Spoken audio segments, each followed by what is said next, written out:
Mr. Rebel Ronan here again, and in this video we're talking once again about Rain's Unblockables. Because a few people were saying, hey, why don't you just use a delayed wake up? Why don't you just use an armored wake up? Why don't you just use a cameo wake up?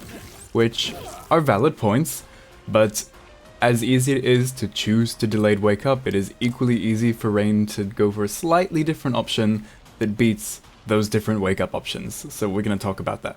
So the layer 1 of this mix-up I have AI Rain doing here is where you get the perfect timing, and as you can see the overhead and low hit at basically the exact same time. It's practically impossible to block, and because I hit it at this like peak perfect timing, you get the proper launch from the forward 2-3, whereas if you kind of mess up the timing like he is now, you kind of get a bit of an uglier launch and you can only follow up with the geyser like he is now. So that's layer 1, that's the normal thing. What does this beat? Well, if I try to armor here, absolutely annihilated, no chance of armoring through it. But I can go for a delayed wake up and just block the second overhead. And I can also use Sub-Zero to kind of get through it in a wake up situation. You still kind of get hit, so it's not the best option. And do keep in mind, Sub-Zero is the cameo wake up with the most invulnerability, the longest period of invulnerability, so that's why he's a good example here of what is the most likely case of the opponent getting out. So the thing that kind of beats this situation is the opponent doing a delayed wake up or calling their cameo wake up. Now, if the opponent does do the slightly messed up timing version, that will actually beat cameo wake ups completely. And to be honest, that slightly messed up timing is a lot more likely than getting the perfect timing, so we can kind of count out cameo wake ups, because if you slightly mistime the thing at all, the cameo wake up doesn't work. Then, how do you beat a delayed wake up? Because even if you do the slightly mistimed version, if the opponent just holds a stun switch button, they can just uplock that second overhead and get a full punish on you, and that seems pretty bad, right? And it is. So if you have the slightest suspicion that the opponent might be a delayed wake upper, well then you have these slightly different setups you can go for. So instead of the regular setup, we can actually do a dash and then place the portal in the regular spacing, so not close to us. And as you can see, it's kind of in between, the opponent is in between you and the portal. So when you do the forward 3, it does overhead, low, overhead now, which is once again very hard to block, and that was without a delayed wake up. So it's good on both wake up timings. Now I'll do a delayed wake up, and what's funny about this is when an opponent does a delayed wake up, it actually becomes the perfect timing that we had in example 1. So where it's regular wake up, it's already hard to block because it's overhead, then low, then overhead. And if they do a delayed wake up, it's the really hard to block and perfect timing where you get a full combo loop. And not only is this setup good for just beating both timings of delayed and normal wake up, it also has other mix-up options. So because the portal isn't hitting instantly, you can go for a throw, or a low, or a delayed overhead to push the opponent into the portal and still get a combo. I mean, not the portal, the whirlpool. Dang, bro. So as you can see, it scales a lot, but that's a full combo off of a throw. So now this not only covers multiple timings of wake-ups, but it also leads to more mix-up options where you can go for throws, or overheads, or whatnot. Though unfortunately, this setup is weak to one thing, and that is actually armored attacks. And it is only some armored attacks, particularly fast ones and ones that don't have much movement. Like Rain, when he does his armored attack, he stands completely still, and it's very fast. Other wake-ups like Reptile, his armor attack gets beat by this because he kind of lies down on the ground and it's slow and he ends up getting hit by the things. But do keep in mind that if the opponent does have a good wake-up attack, they can beat this setup.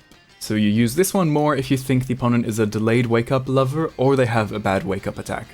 And then that leads us to our final mix-up option, which is actually completely different. You do a dash into a close whirlpool and then go for a jump 2. Now this covers basically everything. It's a slightly I would consider this the slightly watered down, but covers everything that the opponent could do. So, for example, I'm in control of Rain here. If the opponent does do a regular wake up, and they do just decide to try and block it, that is possible. It is just a low, then an overhead. But because it is a jump 2, that means you can go for following mix-ups after that. So you can go for a forward 3, or a back 2, or a back 4, after he lands the jump 2. But what's good about this is it has an immense amount of safety. So even if I go for an armored attack, Most armored attacks are easily stuffed by jump-ins. And the same will go for Wake Up Cameo, and if I do a delayed Wake Up, well then it becomes unblockable timing. So it either is simple to block but leads to good pressure and mix-ups afterwards, or it's practically impossible to block and still leads to a combo. And you might be wondering, well, if you're dialing in this aerial string in the air, like 2, 4, 3, then if the opponent blocks the low, the opponent's going to be on the ground, and you're not going to get a combo, you're just going to get like this. And that leads me to a final dial-in option select to make this far better for you. So when you go for your jump 2 in this situation, instead of going for jump 2, 4, 3, go jump 2, 3, 4, 3, 2. And you kind of roll your finger in between the 3, 4, 3, and then press 2 afterwards. And this will mean that you get an option select between getting the overhead or continuing the aerial string. Let me show you. So I have this AI Rain just blocking low constantly here, so that he will block the whirlpool, but get hit by my overhead. And as you can see, when I do that whole dial in, I still get the forward 3, and then I just press 2 afterwards to get the forward 3, 2 follow-up. But if he does get hit by the whirlpool,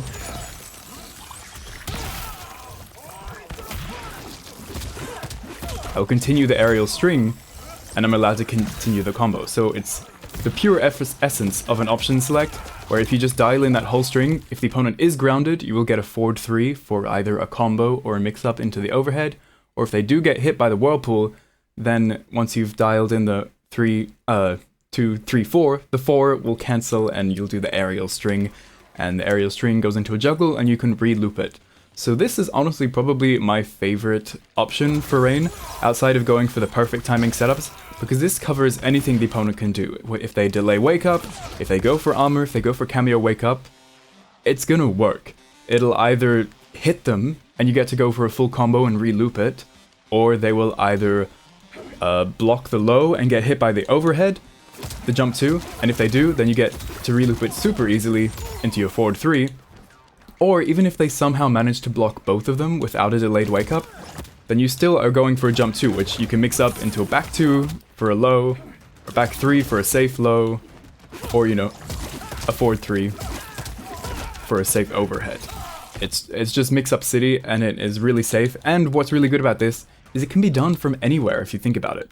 Because this is done like a dash into a portal into a jump, even when I'm literally full screen, this can be done anywhere, so you can get your ridiculous offense going from any fully charged projectile. Because some cameos, you can land this fully charged thing from full screen.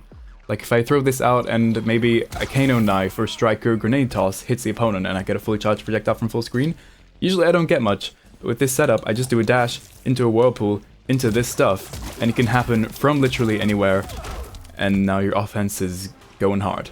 Okay, so let's quickly recap our options. At layer 1, we have this really well-timed default version, which beats armor, beats wake up buttons, beats most wake up cameos, but it is weak to a delayed wake up, and it's completely unblockable. So that's probably our main option we go for, and it'll catch a majority of the people you fight online. Then we have this option, where you go for a dash into the place the portal behind them. And this will beat people that go for delayed wake-ups, it'll beat people that even go for regular wake-ups and try to do things, because that's still extremely hard to block. So that's good if you think your opponent is going to delay, but be warned, if you do this with the portal behind the opponent, because now you only have one hit hitting at the start, there is a chance you might be beaten by armored wake-ups. This option also becomes a better mix-up when you take into the account that you can also combo a throw from it, and as you can see here, if the opponent does do a delayed wake-up, it becomes the perfect timing unblockable version where you get a full combo afterwards. And if you don't know what at all is going to hit the opponent, then go for option 4, which covers all of the above. If you armor, he'll just go straight over and hit you with the jump-in attack. If you go for a delayed wake-up, it becomes an unblockable, and he gets to go for a full combo. And even if you do a delayed wake up and just block the low, well then it auto option selects into going for the overhead combo starter. So this is the real juicy one that covers everything, but can be slightly watered down compared to some of the other versions. So, that is the next level of Rain mix-ups, and now you can no longer say, well, just delayed wake up, and you'll beat everything that Rain can do, because that is absolutely not the case. He has far more options than the opponent has on wake up, and I think it's safe to say that you as a Rain player will understand this flowchart and spread more than the opponent, so you have a far higher chance of making the right option than the opponent does. So just cycle through these options depending on if you think the opponent will delay or not delay, and you're gonna beat him up. Good luck, Rain players. I hope you enjoyed, and yeah, try it out. Let me know how well it works, because it works well for me. Thanks so much for watching, and I'll see you in the next one. Bye-bye.